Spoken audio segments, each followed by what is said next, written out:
Hi again. This is from Chapter 6, homework number 3, and this is problem number 2. We've got Alice pulling Billy on a sled across the snow.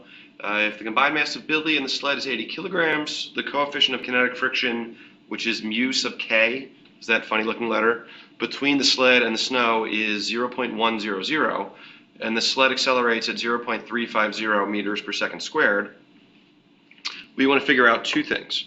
We want to figure out what is the normal force on the sled, and with what force does Alice pull. So, just like always, first thing we're going to do is step So there's two parts to this. We want to know what are we looking for and what units do we expect it to have.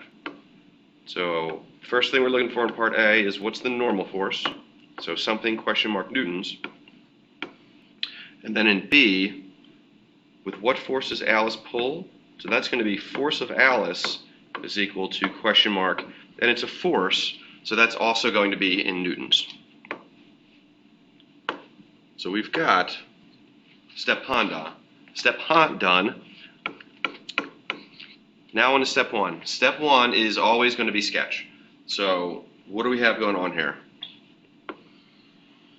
We've got some ground. We've got a sled. We've got Billy on the sled. Alice is pulling. She's pulling straight sideways. So here's Alice pulling.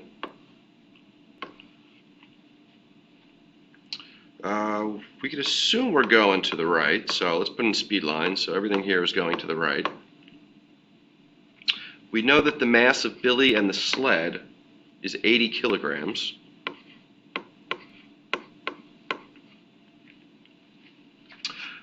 We know the coefficient of kinetic friction. So that's between the sled and the snow. So I might as well draw that right next to, so that's a mu, right next to the sled and the snow.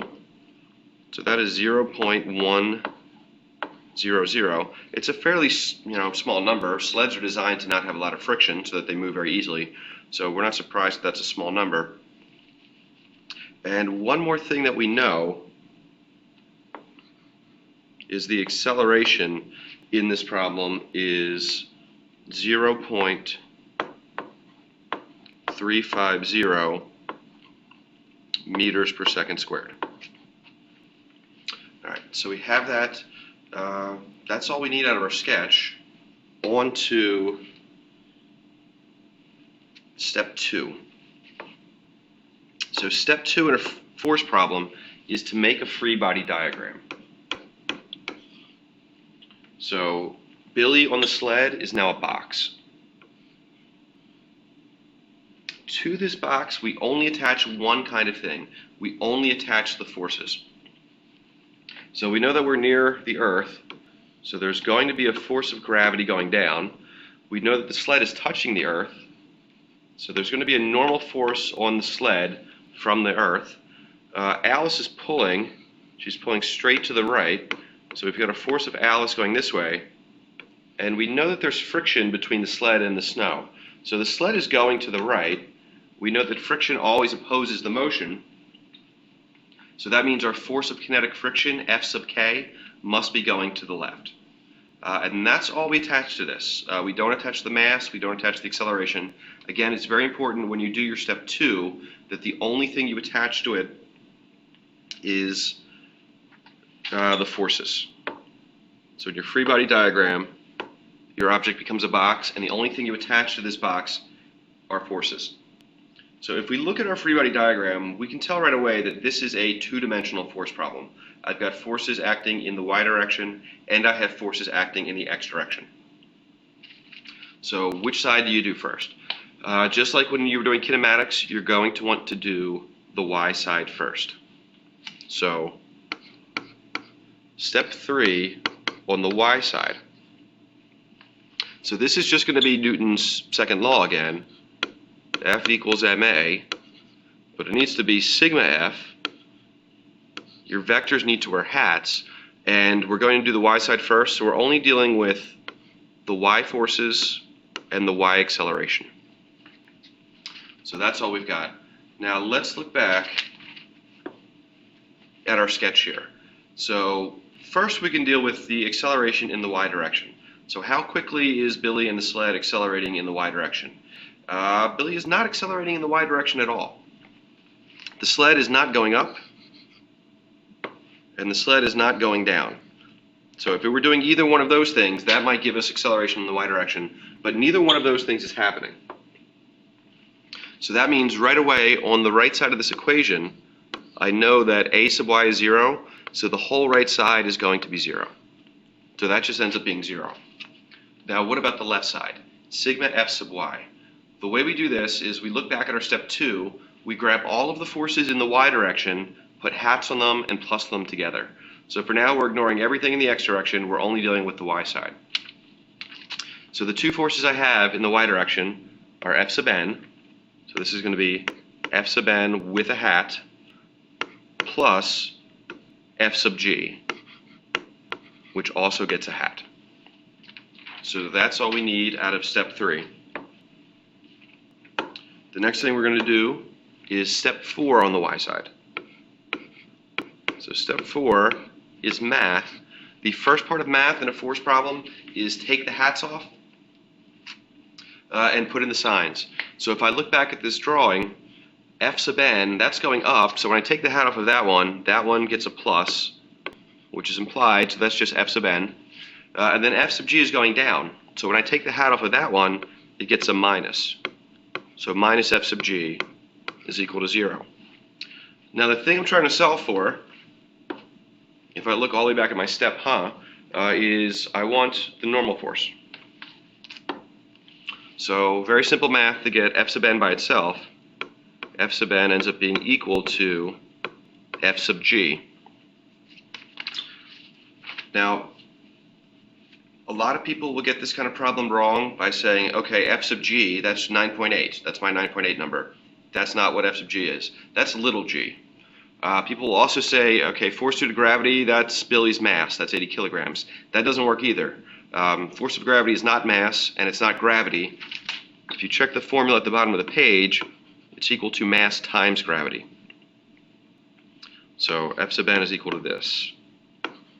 So now we know f sub n is equal to Billy's mass is 80.0 kilograms. Gravity is, again, we're using the positive 9.8 meters per second squared number. So if you do that in a calculator, you're going to end up with f sub n is equal to 784 newtons. Put a box around it, and then quick do a step. We were looking for normal force. We expected it to have units of newtons. And what did we find? We found normal force. We found it in units of newtons. So is 784, is that a reasonable number for a normal force? Again, it's tricky because we don't deal with forces in newtons every day. But that is a reasonable number. So we can just go with that. That is our correct value for the normal force. So now we have to do the x side of this problem. So the next thing we're going to have, step 3 on the x side. So this is going to be F equals ma, but it needs to be sigma F. F needs to wear a hat, A needs to wear a hat, and we're only doing this in the x direction. So we need extra subscripts. So can we just cancel out a sub x like we did last time? That's not going to work in this problem. If we go back to our sketch, remember that this thing is accelerating at 3.50 meters per second squared. Well, it turns out that's actually a sub x. So that's a number, it's not 0. So we can't just cancel it out like we did on the y side. So for now, the right side of this is just going to remain m times a sub x with a hat, because a is a vector. So the left side of this, sigma f sub x. Go back to your free body diagram, grab all of your forces that are in the x direction, put hats on them, and plus them together. So f sub k with a hat plus f sub a, force of Alice, with a hat. Now we're ready for step 4 on the x side. So step 4x. Step 4 is math. So the first part of math in a force problem is take the hats off, put in the signs. So when I take the hat off of F sub k, that ends up being minus F sub k, because that one's going to the left. F sub a, I take the hat off, that's going to the right, so that gets a plus. Plus F sub a is equal to ma sub x. When I take the hat off of a sub x, Billy on the sled is accelerating to the right, so that also gets a plus. So which of these things are we trying to solve for? If you go back to step we're looking for force due to Alice. So what I need to do is add F sub k to both sides. That's going to end up giving me F sub a is equal to ma sub x plus F sub k.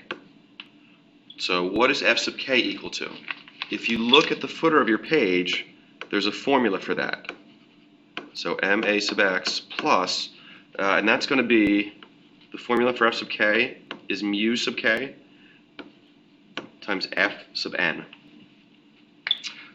So m I know, a sub x I know, those were given to me at the beginning of the problem. I also know mu sub k, that's 0.100, and F sub n is the number we found over here. So it's this guy right here. So I just have to put in the numbers and see what I get. So mass, 80.0 kilograms. A sub x, that was 0.350 meters per second squared, plus mu sub k F sub n. So I'm going to have to put it on another line. Mu sub k, 0.100, and that's just a number that doesn't have any units, times the normal force. And the normal force, 784 newtons. So if I do all this in my calculator, I'm going to end up with F sub a, the force of Alice, is 106.4 newtons. And I put a box around it, and then of course I do step, does this make sense? Did I solve for the right thing? Did I give it the right units? Yeah, I was looking for force of Alice. It's a force, so it should have units of newtons. Is 106.4 newtons. Is that a reasonable number? It turns out it is. So this passes step So I'm happy with that. Hopefully this helps.